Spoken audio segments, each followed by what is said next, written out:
সকালে মূর্তি উদ্বোধন হয়েছে, এখনো যাবো এখান থেকে দেশবন্ধু পার্কে, কাল তো আছেই। ভারতবর্ষের স্বনামধন্য স্বরাষ্ট্রমন্ত্রী অমিত শাহজি আসছেন, প্রোগ্রাম রয়েছে।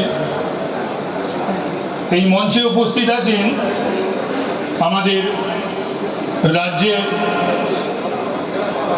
সাধারণ সম্পাদক শ্রীমতী লকেট চ্যাটার্জি, প্রাক্তন সাংসদ, তিন বিধায়ক রয়েছে। তার মধ্যে একজন নিশ্চয়ই আমি বলবো যে আমাদের এই নির্বাচনে জয়লাভের পেছনে তার সংগ্রাম এবং অভয়ার ভূমিকা অনস্বীকার্য। এবং যে ঘটনা ঘটেছিল মানুষ সেটাকে গ্রহণ করেনি, এবং সেই ঘটনা যারা ঘটিয়েছিল তাদের যারা প্রশ্রয়ও দিয়েছিল, পুলিশ প্রশাসন, রাজ্য সরকার, মুখ্যমন্ত্রী, তাদের মানুষ ঘৃণার চোখে আজও দেখে এবং দেখবে চিরকাল।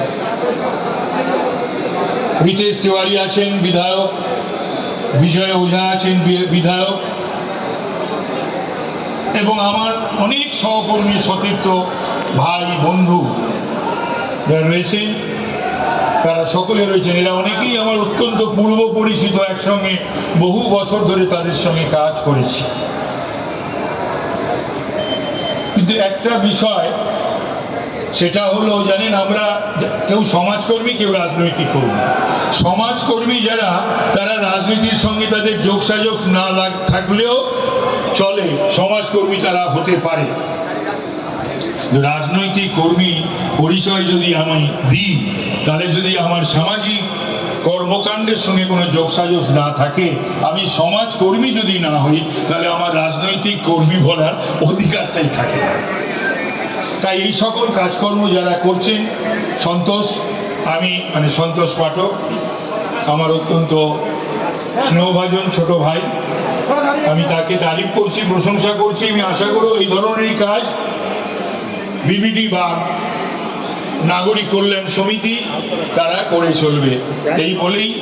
এবং আমাদের অনেকগুলো প্রোগ্রাম রয়েছে, সেই প্রোগ্রামেও আমাদের সকলকেই যেতে হবে।